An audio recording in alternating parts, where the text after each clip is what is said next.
Hey everyone, and welcome. Today we are diving deep into one of the most interesting parts of the Old Testament, the community laws you find in the book of Deuteronomy, specifically chapters 19 through 25. Now, at first glance, they can look like a random jumble of ancient rules, but we're going to uncover a hidden logic, a really radical blueprint for how a society can actually flourish. So that's the big question we're tackling, right? Is this section just a random grab bag of laws about everything from murder to birds' nests? Or is there something way more profound going on here? Could these ancient rules actually be laying out a powerful, unified vision for a just and thriving community? Well, let's dive in and see. So, one of the first things you notice when you get to chapter 19 is that the whole style just changes. The earlier parts of Deuteronomy's law code are so neatly organized, A whole section on what to eat, another one on leaders, but here the laws feel kind of scattered. They just jump from one topic to the next, seemingly without warning. And this contrast is a really big deal. In those earlier chapters, everything is organized by theme, but here it's a mix. And what's even more telling is the disappearance of the chosen place, that central sanctuary. It's like a constant anchor in chapters 12 to 18, but in 19 to 25, it's just gone. The focus totally shifts from this one religious site to the day-to-day responsibilities of people and communities right where they live. But even though it feels scattered, you can start to see these little clusters of themes pop up. And the first one is this deep, deep concern for justice, all centered on the value of life and the problem of bloodshed. These laws aren't just about punishment. They're about keeping the entire community healthy and whole. So right away, the text makes this super important distinction between a murderer and what it calls a manslayer. A murderer, well, they act with premeditation, with hatred. But what if it's a total accident? The text gives this really vivid example. Say two friends are in the woods chopping wood, and an axe head flies off the handle and kills one of them. It's a horrible tragedy, but it's not a crime of passion. And Deuteronomy sets up a pretty unique system for how to deal with that.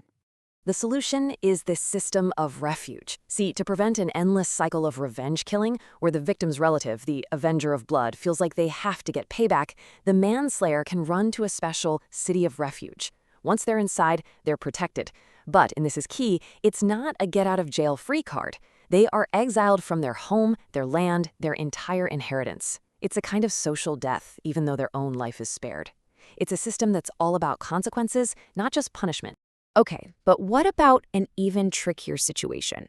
A body is found out in a field, no witnesses, nobody knows who did it. So who is responsible for this innocent blood that has now stained the land? And the answer reveals this core principle of the whole blueprint: collective responsibility. The leaders of the nearest town, along with a priest, have to perform this public ritual. They declare their community's innocence, but by doing that, they are also taking responsibility for the violence that happened on their turf. They atone together as a group to cleanse the land. It's this powerful statement that says the safety and justice of a place is everyone's job.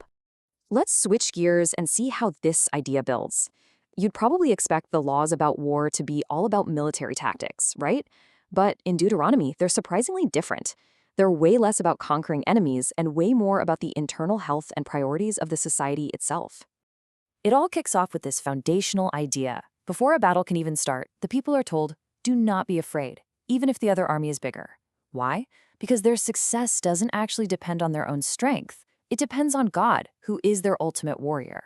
And that one belief is what unlocks all the rules that come next.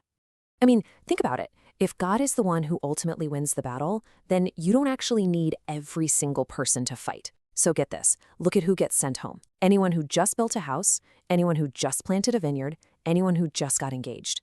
The message is crystal clear. Building a home, planting for the future, and starting a family are just as important, maybe even more important, than going to war. The future of the community is the top priority. And hey, if you're just plain scared, you can go home too, so that your fear doesn't spread to everyone else. Okay, now we get to some of those laws that, on the surface, seem totally random. But when you put them all together, this really beautiful theme starts to emerge. It's all about how the community is supposed to interact with the non-human world, with animals, with nature itself. So check this out. It might seem random, but there's a pattern. If you find a lost ox, you have to take care of it and return it, because that animal is part of your neighbor's livelihood. If you find a bird's nest, you can take the young, but you have to let the mother bird go free. Why?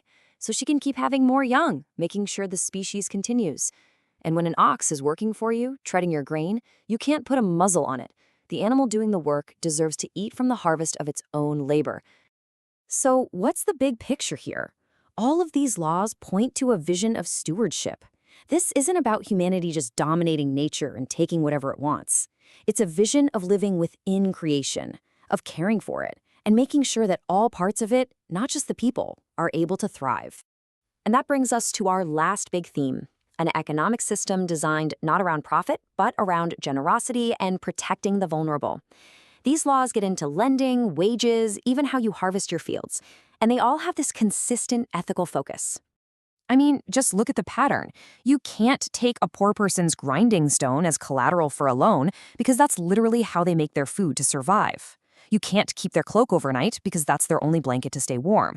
You have to pay a day laborer before the sun goes down because they're counting on that money to buy dinner for their family that night.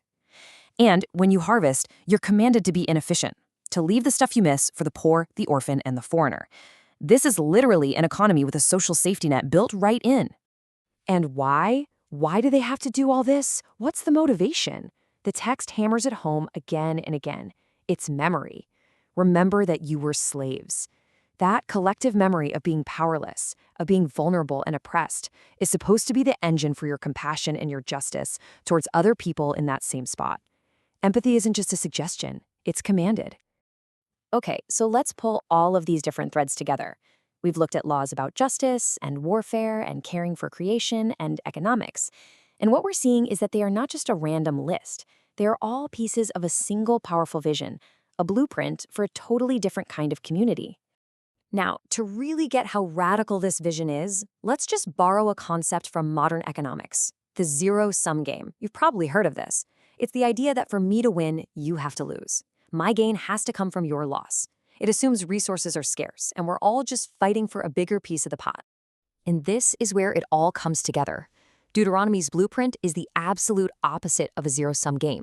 It's a vision for what you might call a positive-sum society.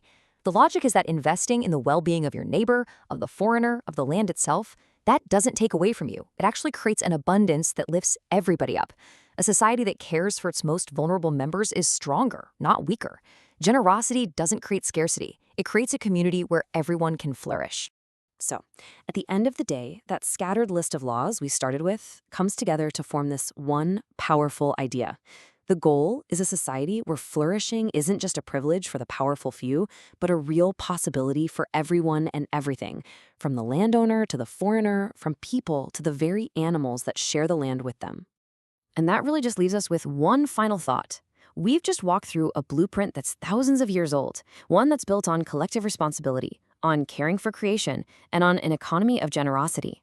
So the question for us is, what's one principle from this ancient vision that you think our modern communities need to hear the most today?